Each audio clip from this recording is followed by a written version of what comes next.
So there are some women on internet who wear short clothes and immodest clothes. That is not problematic at all.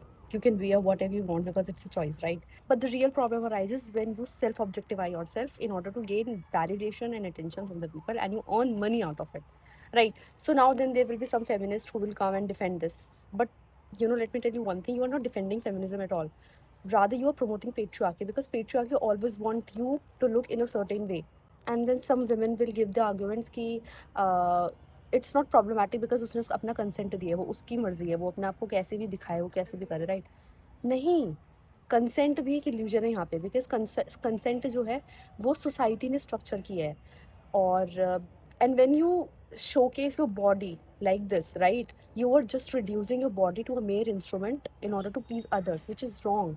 And फिर एक और argument आता है, ये बोलते हैं कि सोसाइटी में डिमांड है तो उसकी कोई गलती नहीं है, वो तो प्रॉफिट कमा रही है. नहीं भाई, पेट्रियार्की इस तरीके का डिमांड हमेशा रखेगी और हमेशा रखती हुई आई है. तो क्या मतलब है कि जैसा वो डिमांड रखेगी आप उसमें ढल जाओगे?